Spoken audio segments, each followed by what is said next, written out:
오늘 우리에게 주신 하나님의 말씀은 사사기 21장 25절 말씀입니다. 그때 이스라엘에 왕이 없으므로 사람이 각기 자기의 소견에 오른 대로 행하였더라. 이는 살아계신 하나님의 말씀입니다. 아멘. 우리 선포된 하나님의 말씀 사사기 21장 25절의 말씀으로 4분 5열이라는 제목으로 하나님의 말씀을 나누겠습니다. 우리 이제 사사기로 접어들었는데요. 본래는 제가 여호수아서를 한 번 더 말씀을 나누고 이 사사기를 묵상하려고 했는데 다음 주에 원로 목사님 오셔서 제가 말씀 못 전해서 바로 이렇게 사사기로 이렇게 넘어오게 됐습니다. 출애굽 2세대들, 그러니까 새로운 이스라엘 백성들입니다. 그 이스라엘 백성들이 이끌었던 눈의 아들 여호수아를 중심으로 해서 가나안 정복 전쟁이 완전히 마무리됩니다. 그리고 그 땅을 점령하고 각 지파별로 12지파별로 그 땅을 분배하게 됐습니다. 계속해서 반복해서 드리는 말씀입니다만 430년 동안 종살이하던 나라 없던 백성입니다. 최근에 40년 동안은 광야를 헤매고 다니던 떠돌이 민족이 하나님의 은혜와 사랑 때문에 약속하신 젖과 꿀이 흐르는 가나안 땅을 선물로 허락받게 되었습니다. 땅이 생겼어요. 얼마나 감사합니까? 그러면서 이 여호수아서를 마무리하는 아주 중요한 핵심적인 장이 있는데 여호수아 24장에 보면 마치 신명기에서 모세가 마지막 유언과 같은 설교를 주옥 같은 설교를 남긴 것처럼 여호수아도 24장에 자신의 신앙의 경험을 토대로 해서 이스라엘 후대의 사람들이 이렇게 살았으면 좋겠다라고 하는 믿음의 선포를 남기고 있습니다. 여호수아 입장에서 한번 생각을 해보세요. 출애굽 처음 초기부터 함께했던 사람입니다. 그러니까 모세가 출애굽의 중요한 그 주인공으로 생각되어지지만 여러분 모세와 늘 지근거리에서 함께했던 수종자가 이 눈의 아들 여호수아였죠. 그리고 갈렙과 더불어서 출애굽 2세대들 중에는요 1세대들 중에는 유일하게 이 1세대 2세대를 모두 다 함께한 세대, 그러니까 처음부터 끝까지 다 지켜본 사람, 이것이 이 여호수아의 어떤 삶의 경험들이었습니다. 그러니까 그런 주옥 같은 경험들을 기억하면서 이 세겜 땅에 자신의 후대 백성들을 다 모아놓고 하나님께서 베푸신 은혜와 사랑을 회상하면서 그때 우리를 이렇게 돌보셨잖아, 그때 하나님께서 이런 기적으로 우리를 먹이셨잖아, 입히셨잖아, 그 이야기를 하고 난 뒤에 모든 백성들에게 이러한 믿음의 선포를 합니다. 여호수아 24장 14절과 15절 말씀에 그러므로 이제는 여호와를 경외하며 온전함과 진실함으로 그를 섬기라. 너희의 조상들이 강 저쪽과 애굽에서 섬기던 신들을 치워버리고 여호와만 섬기라. 만일 여호와를 섬기는 것이 너희에게 좋지 않게 보이거든 너희 조상들이 강 저쪽에서 섬기던 신들이든지 또는 너희가 거주하는 땅에 있는 아모리 족속의 신들이든지 너희가 섬길 자를 오늘 택하라. 오직 나와 내 집은 오직 여호와를 섬기겠노라. 저는 이 선언 볼 때마다 정말 배짱 두둑한 사람의 어떤 답 같은 게 느껴져요. 너희들 하고 싶은 대로 해. 근데 나는 하나님만 섬겨. 너희들이 거기를 가고 싶다면 거기를 가. 그 신을 섬기고 싶다면 그 신을 섬겨. 그런데 나와 내 집은 오직 여호와만 섬겨. 왜? 확실한 신앙의 체험이 있었거든요. 이거 그냥 아무것도 모르는 사람들에게 일방적으로 주입 교육하려고 이야기를 하고 있는 게 아닙니다. 평생 내가 살아보니까, 평생 내가 경험해보니까 이 하나님만한 분이 없더라. 그러니까 자기의 확실한 체험적 신앙을 토대로 해서 이 신앙을 후대에게 전수하고 있습니다. 그리고 비단 이 여호수아만큼은 아니라고 할지라도 이 출애굽 2세대, 이 이야기를 듣는 출애굽 2세대들도 마찬가지일 거예요. 자기들이 생각해도 그 말에 토를 달 수가 없는 것입니다. 자신들이 직접 경험한 은혜와 사랑을 자기들도 믿고 알기 때문에 서로 공감대를 형성하면서 이 이야기를 듣고 있습니다. 그래서 실제로 이 여호수아의 선언에 대해서 그 모든 이스라엘 백성들은 우리도 여호와 하나님만 섬기겠습니다. 오직 그분의 율례와 법도를 지키며 살겠습니다라고 그들은 거듭거듭 맹세하고요. 24장 26절 말씀에 보면 그 기록된 말씀과 더불어서 큰 돌을 기념비로 세우면서 이 약속에 대해서 책임지겠다라고 그들은 언약하고 있습니다. 이게 여호수아서의 마무리의 역사입니다. 그러니까 출애굽의 끝이 이렇게 마무리되고 이 가나안 땅에 정착하게 되었습니다.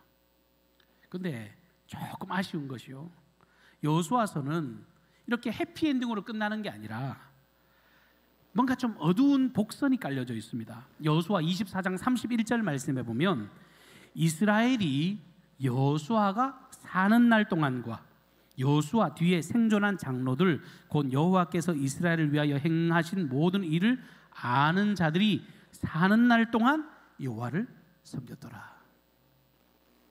여러분, 참 멋있게 끝나면 좋겠는데요, 여러분, 성경의 역사가 여기서 끝이 나지 않아요. 슬픔의 결말이 예고되고 있습니다.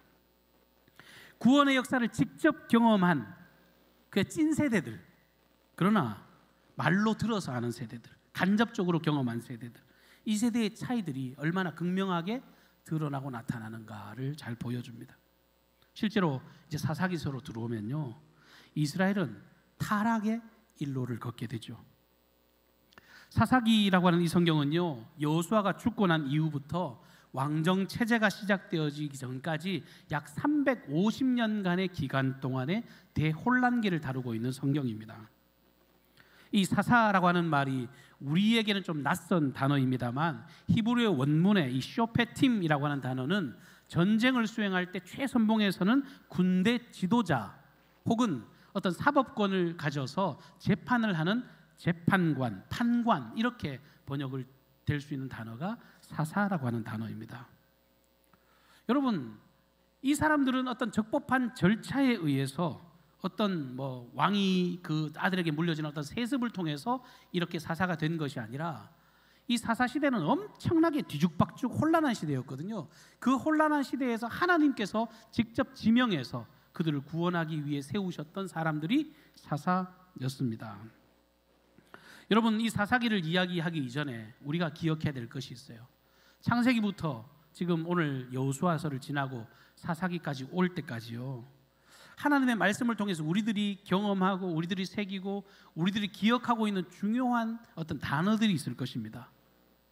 단연 이 하나님의 선하심, 그분의 구원하심, 하나님의 질서, 거룩, 율법이라고 하는 하나님으로부터 나오는 그 선하심, 바른 길에 관해서 우리가 말씀을 나누어 왔습니다. 그런데 사사기에 들어오면요, 이것과는 정반대로 대치되는 중요한 문장이 있는데 그 문장이 오늘 본문에 기록된 그때에 이스라엘의 왕이 없으므로 사람이 각기 자기의 소견에 옳은 대로 행하였더라. 여러분, 이 문장이 마지막 문장으로만 기록되는 게 아닙니다. 이게 사사기 전반적으로 얼마나 많이 반복되고 있는지 모릅니다. 그러니까 여러 차례에 걸쳐서 이스라엘에는 왕이 없으므로 사람이 각기 자기의 소견에 옳은 대로 하고 싶은 대로 하고 살았다, 이런 이야기를 끊임없이 하고 있다는 거예요. 이스라엘에 왕이 없었다. 역사적으로 보면 사실 이 말이 틀린 말은 아닙니다. 왜냐하면 사사 시대가 지나고 난 뒤에 왕정 시대가 시작되기 때문에 더 정확하게 보면 이스라엘에 왕이 없는 게 당연한 일인지 몰라요. 그런데 오늘 이 본문 이 문장에 기록되고 있는 말은 그런 의미가 아닙니다. 이스라엘에 왕이 없다, 왕정 세대가 시작되지 않았다, 그 이야기를 하려는 게 아니라 오히려 뒤집어서요, 이스라엘에 왕이 없었다, 이 말은 이스라엘에 왕이 없기는 왜 없어? 이스라엘 왕이 없기는 왜 없냐 도대체? 이스라엘을 지금까지 이끌고 통치하시고 이 이스라엘을 다스려 오신 분이 하나님이라는 분이 계신데 그 하나님의 왕되심이 있는데 어떻게 해서 너희는 이스라엘의 왕이 없다고 말하느냐, 이야기를 하고 있는 거예요. 실제로 그 당시에 이스라엘 백성들은 왕이신 하나님을 헌신짝처럼 버렸습니다. 쓰레기 취급한 거예요. 각자 자기의 인생이 스스로가 왕이 돼서 자기들 하고 싶은 대로 하고 살았던 시대였습니다. 왕 대신 하나님을 멀리하니까 자기가 왕이 된 겁니다. 근데 왜 이렇게 됐는가? 이렇게 된 배경이 있어요. 하나님께서 이스라엘 백성들이 가나안을 점령할 때 그 땅에 있는 모든 이 백성들을 진멸하라고, 다 제거하라고 명령을 하셨잖아요. 근데 다 그렇게 하지 않았습니다. 말씀에 불순종해가지고 그 일부를 좀 좋은 것, 탐나는 것, 이런 것들을 남겨두고 결국 그 남겨둔 것 때문에 가나안의 문화가 그들에게 물들여져서 결국 이런 비참한 결과를 초래하게 됐다는 거예요. 작은 것인데 적당하게 타협했는데 이 이스라엘 백성들의 쇠퇴가 이런 문제로 야기된 거예요. 불완전한 정복 때문에 이렇게 시작이 된 일입니다. 성경을 통해서 그토록 안 된다고, 그토록 이거 위험한 일이라고 그렇게 경고하고 또 경고하셨건만 이거 지키지 않았던 겁니다.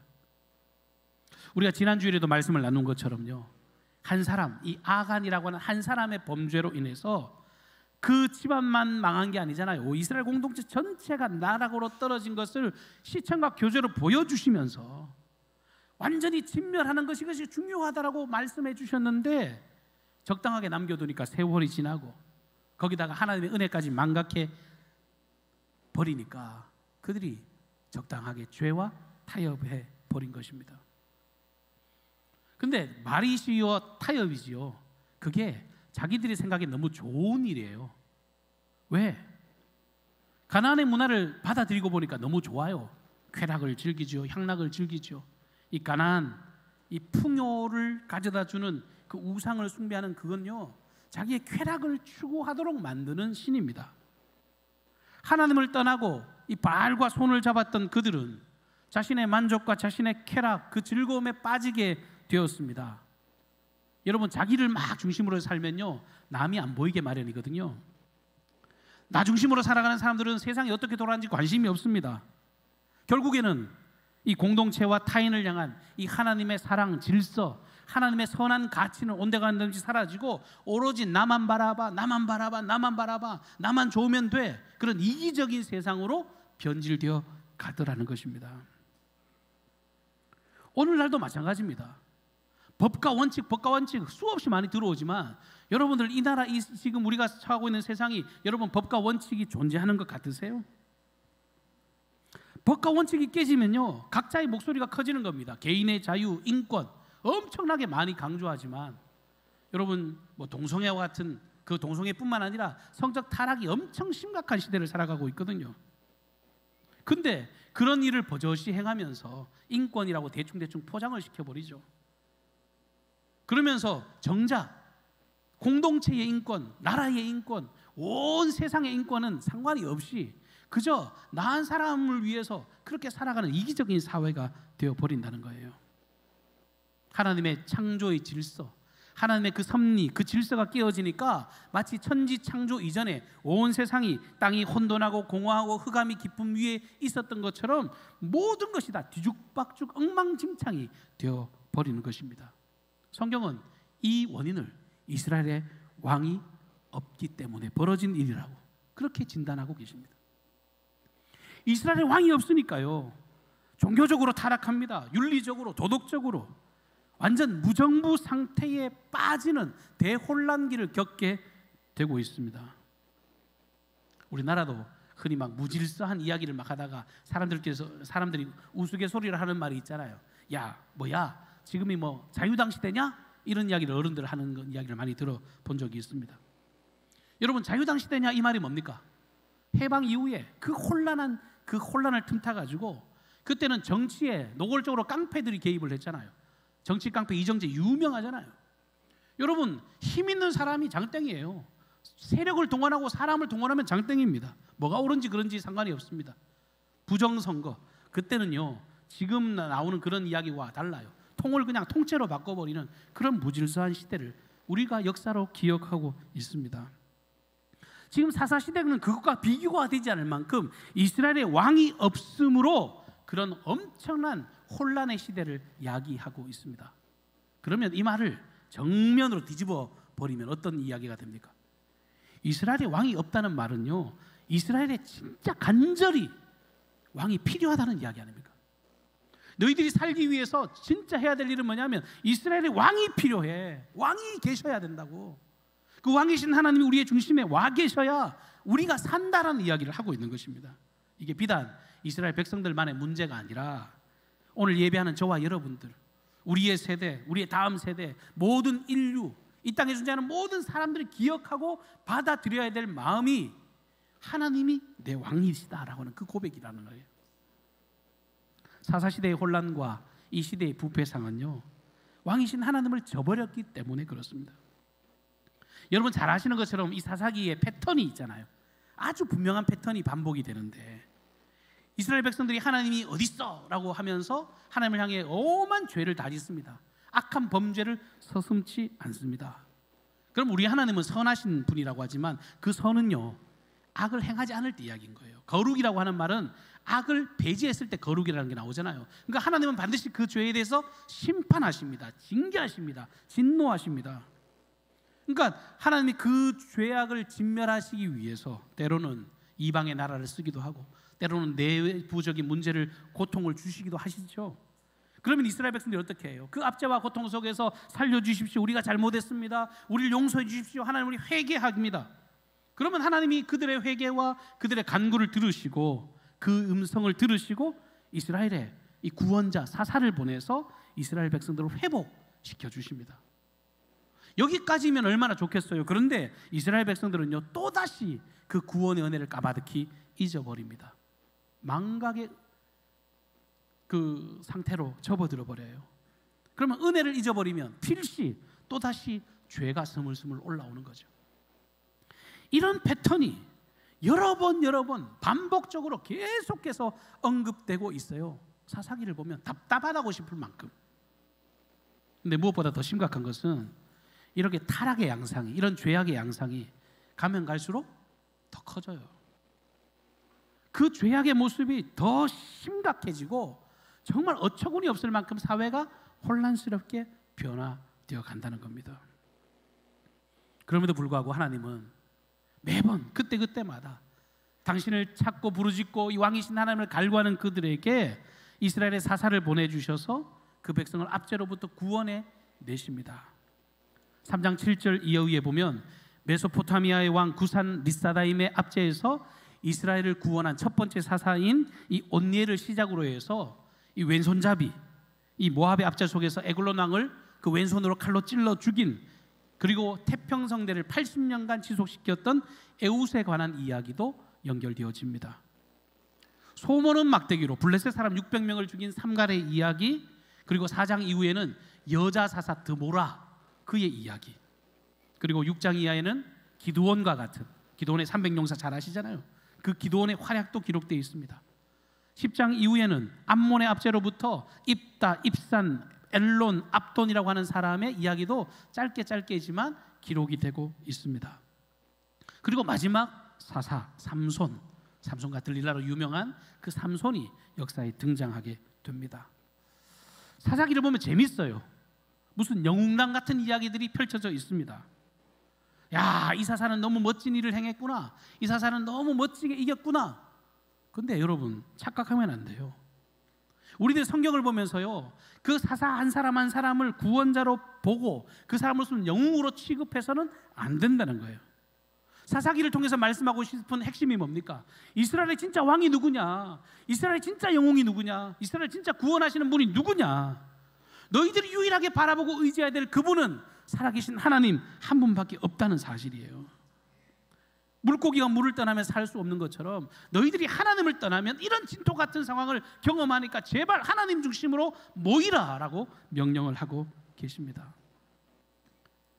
사사기의 결론부에 해당되는 내용이 17장부터 오늘 본문이 포함된 21장까지 기록이 되고 있는데, 여기 보면 이 이야기가 참 사사시대의 아주 극단적인 상황을 잘 요약하고 있는 이야기라고 볼 수 있습니다. 혹시 성경을 놓쳐서 못 읽으시는 분들은 꼭 17장부터 21장까지를 한번 꼭 읽어보시면 좋겠는데요.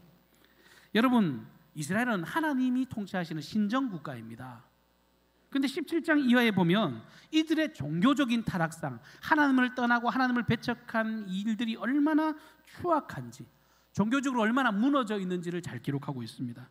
그 첫 번째 이야기가 미가와 이 단 지파가 우상을 숭배한 사건이 기록이 되고 있습니다. 근데 여러분, 우상을 숭배한 걸로 끝이 아니에요.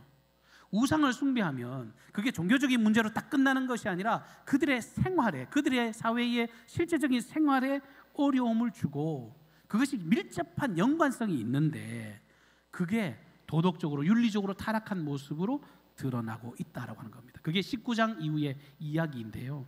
오늘은 이 19장 이후의 이야기를 잠깐 드리려고 합니다. 여러분, 저도 성경을 많이 보고 성경에 수없이 많은 이야기가 있지만 사실 성경을 통틀어서요, 예수님 십자가의 사건 외에 가장 비참하고 잔인한 이야기가 오늘 이 19장에 담겨진 이야기가 아닐까라고 생각을 합니다. 도저히 입에 담을 수 없을 만큼 너무 끔찍한 이야기입니다. 여러분, 근데 왜 굳이 이렇게 끔찍하고 잔인한 이야기를 성경에 기록하셨을까요? 그만큼 이거 너희들이 잊어버리면 안 된다고요. 죄의 문제에 대해서는 적당이라는 건 없다는 거예요. 그냥 조금 이런 게 없어요. 너희들이 이거 타협하는 순간 모두가 다 파멸하니까 이거 정신 바짝 차리라고 이러한 교훈으로 이 이야기를 기록하고 계십니다. 이 이야기는 비극으로 끝을 맺게 되는데 이 사건의 발단은 한 레위인이 첩을 둔 이야기로 이 이야기가 시작이 되어집니다. 벌써 시작부터가 첫 단추 자체가 느낌이 이상하시죠? 사사기 19장 1절 말씀에 보면 이스라엘의 왕이 없을 그때에, 여기도 이스라엘 왕이 없을 그때에 에브라임 산지 구석에 거류하는 어떤 레위 사람이 유다 베들레헴에서 첩을 맞이하였더니. 레위 지파가 어떤 사람입니까? 하나님을 제사하는 제사장 집안이에요. 굳이 제사를 집전하는 제사장이 아니더라도 오늘 말씀 새벽에 보니까요, 성전에 어떤 물건들을 기구를 옮기고 나르고 이런 잡다한 일까지도 다 성전에서 하나님의 일을 수행하는 사람들이 레위 지파입니다. 근데 그 레위 지파가 하나님을 섬기는 일, 예배하는 일, 그런 일에 목숨을 걸어도 시원찮을 판에 자기의 쾌락을 쫓아서, 자기의 향락을 쫓아서 이 첩을 두고 하나님이 원치 않는 그 악한 길을 걸어가게 됐다는 거예요. 매사에 영적으로 모범이 되어야 할 이 종교 지도자가 오히려 쾌락과 향락을 쫓아 살아가면서, 야, 잘 봐라, 죄는 이렇게 짓는 거야, 나를 본받아, 이렇게 하는 것처럼 죄악의 모범을 보이고 있습니다. 어처구니가 없죠. 근데 그뿐만 아닙니다. 이 레위인의 첩도요, 이미 남편이 있던 여인이었습니다. 그 자기 남편이 있었던 여인입니다. 남편을 배신하고요, 레위인의 첩지를 하고 있는 거예요. 무슨 이유가 있겠지, 여러분 상상할 필요 없습니다. 이유 막론하고요, 이거는 말도 안 되는 일을 그가 행하고 있는 것입니다. 하나님의 율법의 계명 제7계명에는요 간음하지 말라라고 경고하고 계십니다. 간음하지 말라는 건요, 하나님의 선 안에서 너희들이 가정을 아름답게 지키고 결혼의 순결성을 지키고 사회의 어떤 정말 아름다운 일들을 지키라고 이런 순결성을 강조하기 위해서 이 말씀을 주셨는데, 하나님 앞에 서 있어야 될 레위인도 이 여인도 이 대명제처럼 각자 소견에 오른 대로 자기들이 원하는 대로 결정을 해버린 것입니다. 이렇게 하면 어떻게 해야 돼요? 신명기 말씀대로라면요, 이렇게 통관하면 다 잡아서 이스라엘 백성들 앞에서 죽이고 그 악을 제거하라라고 명령하셨는데, 여러분 성경에 보면 아무런 제재도 받지 않습니다. 그 레위인도 그 여인도. 그런데 타락의 모습이 여기서 끝이 나는 게 아니에요. 이 레위인의 첩이 무슨 일이 있었는지 화가 나서 친정집으로 가요. 도망갔겠죠? 근데 거기서 넉 달 동안 지냅니다. 그러면 친정 아버지가 딸이 돌아왔으면 그 상황에 대해서 어떻게 해야 될까요? 너 왜 이렇게 행동 거지를 그렇게 하냐? 라고 가르쳐야 정상이잖아요. 그런데 아버지는 전혀 거기에 대해 꾸짖거나 훈계하지 않습니다. 더 어처구니가 없는 것은 그 여자를 찾겠다고 레위인이 그 집에 찾아가는데, 여러분 어른의 입장에서 봤을 때는요, 레위인이 지금 자기 사위뻘인 겁니다. 자기 손아래 사람이에요. 근데 사회적으로 딱 봤을 때 레위인이니까, 아, 저 사람은 하나님의 일을 감당하는 사람이지, 그러면서 함부로 손을 못 대고 오히려 그 레위인을 극진히 대접합니다.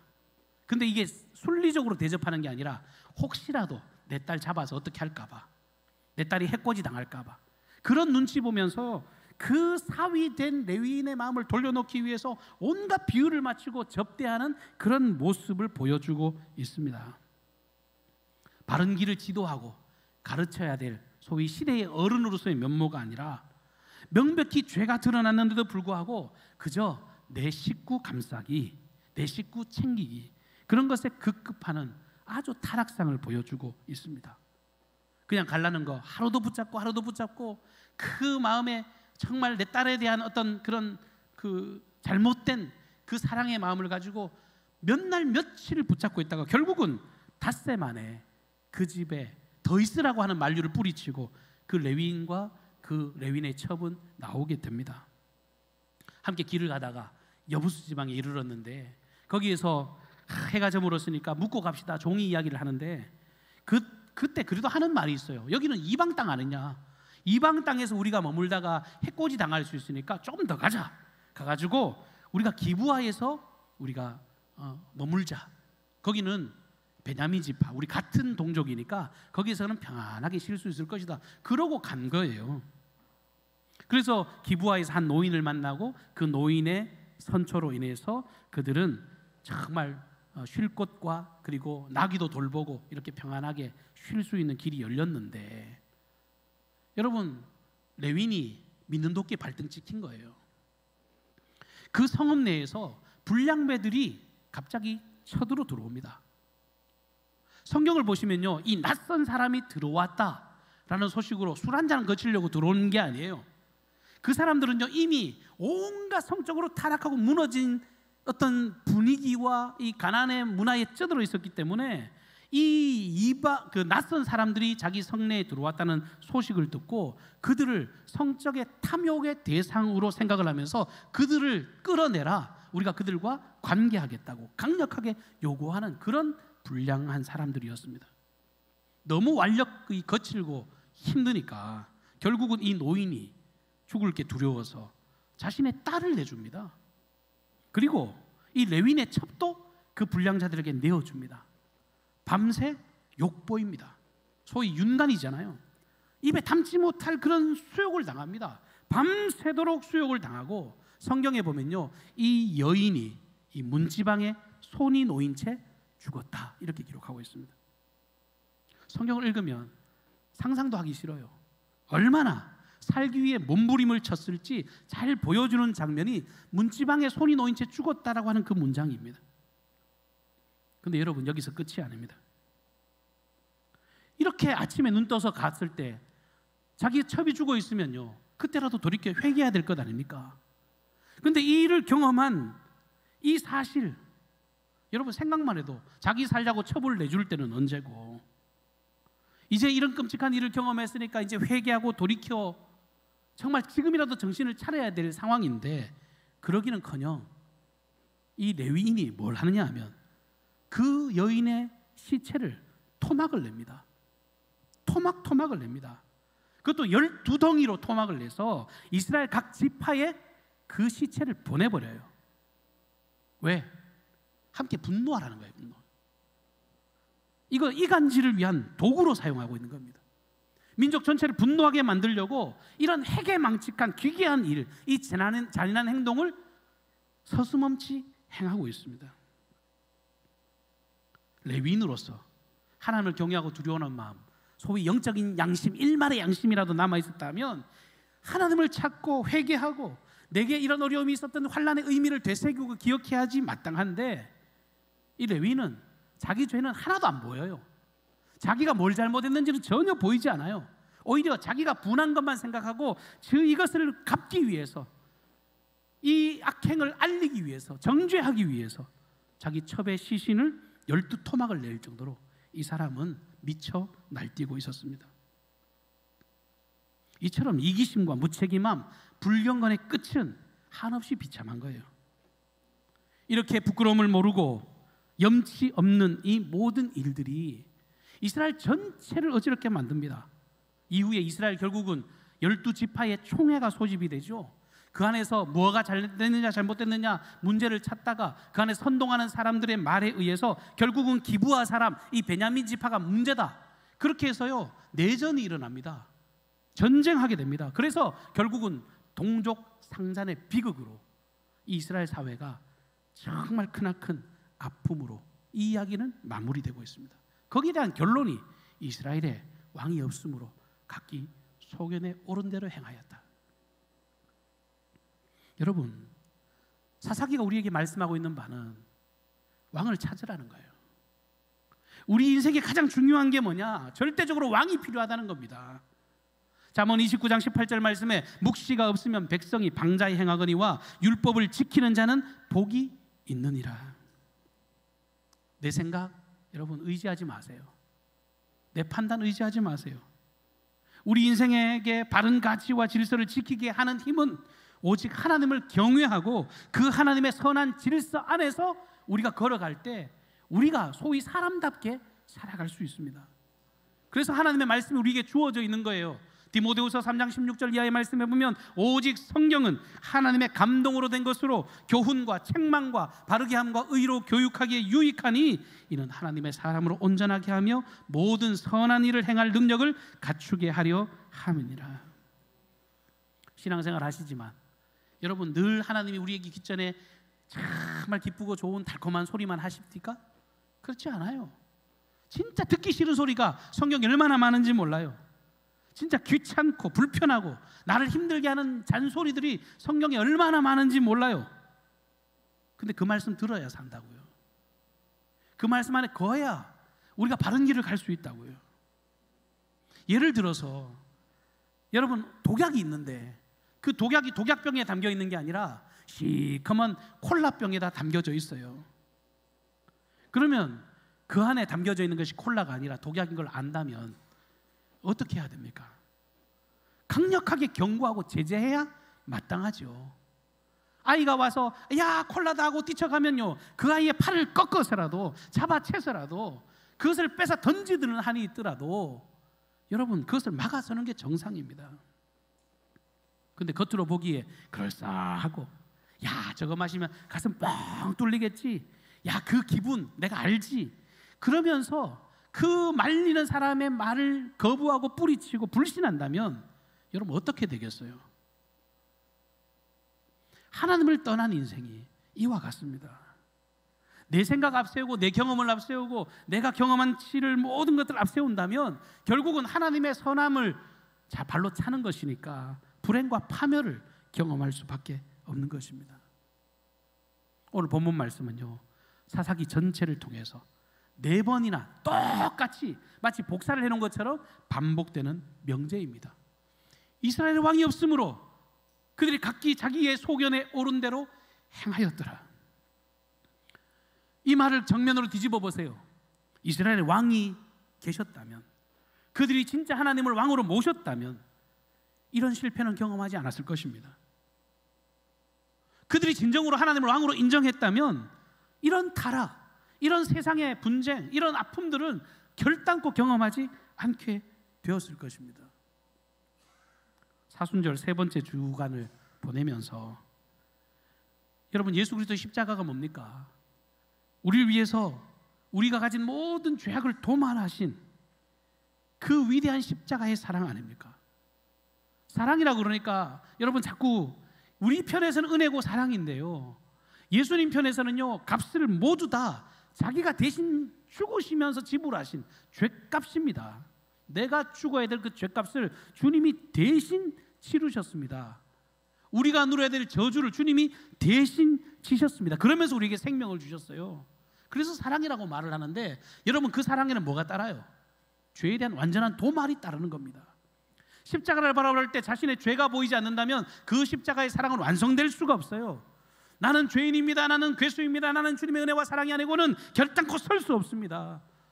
주님의 도우심이 아니면, 성령의 도우심이 아니면 나는 결단코 하나님의 자녀다운 그 권세를 누릴 수가 없습니다. 그거 고백하는 것이 십자가의 진정한 의미 아닙니까? 자기의 소견에 옳은 대로 행하는 삶, 각자 소견에 옳은 대로 행하는 삶, 이것은 결단코 우리를 생명으로 인도하지 못합니다. 그럴싸한 말을 하죠. 자기의 경험치를 쭉 나열해보지요. 그러나 그게 아무리 합리적이고 이성적이라고 해도 죄인된 인간의 머리에서 나오는 것은 결단코 완전할 수가 없습니다. 출애굽의 은혜, 광야 여정길 속에서 주님이 내게 베푸신 은혜를 기억해야 살아요. 그리고 그냥 막연히 은혜만 주신 게 아니라 주님은 그 은혜와 사랑을 주시면서 자신과 신실한 언약을 체결하십니다. 신명기 28장 1절에 네가 내 하나님 여호와의 말씀을 삼가 듣고 내가 오늘 내게 명령하는 그의 모든 명령을 지키면 내 하나님 여호와께서 너를 세계 모든 민족 위에 뛰어나게 하실 것이라. 제가 오늘 사사기의 말씀을 묵상하면서 설교 제목을 4분 5열이라고 잡아봤습니다. 우리가 잘 아는 사자성어입니다. 4갈래로 5갈래로 나누어진다라고 하는 그런 의미입니다. 천하가 여전히 어지럽고 혼란스럽다는 이야기입니다. 여러분, 성경은 여기에 대한 해답을 분명히 말씀하세요. 왕이신 하나님을 인정하지 않은 결과라고. 무질서를 바로잡는 길은 하나님의 통치와 다스리심 앞에, 그분의 말씀 앞에 순종하는 그 길 안에 있음을 믿으시기를 주님 여러분 축복합니다. 하나님의 통치와 그분의 다스리심, 그분의 질서 안에 있을 때 우리에게 유일한 평강과 구원의 소망이 주어짐을 오늘 우리가 입술로 시인하고 천성을 향해 나아가는 우리의 걸음걸음 속에서 끊임없이 내 경험과 내 생각이 아니라 주의 말씀을 전적으로 따라 걸어가시는 저와 여러분이 되시기를 주님의 이름으로 축복합니다. 사랑과 은혜가 풍성하신 주님의 은혜를 감사합니다. 거룩하고 복된 주님의 날, 오늘 사사기의 말씀을 통하여 우리가 걸어가야 될 생명과 소망의 방향을 결정케 하시니 감사를 드립니다. 우리의 입술로 예수 그리스도를 주라 시인하게 하시고 살아계신 하나님을 우리의 왕으로 선포할 수 있도록 인도하여 주옵소서. 믿는 자의 삶의 본을 다하게 하여 주시고 그 생명과 소망의 능력이 우리를 바로 세워감을 날마다 경험하는 우리 개인과 교회와 가정과 모든 삶들이 되게 하여 주옵소서. 결단코 하나님보다 앞서지 않게 하여 주시고 주신 말씀을 천국 가는 그날까지 아버지 힘있게 부여잡는 능력자들 되게 하옵소서. 모든 삶을 왕 되신 주님께 의탁하옵고 예수님의 존귀하신 이름으로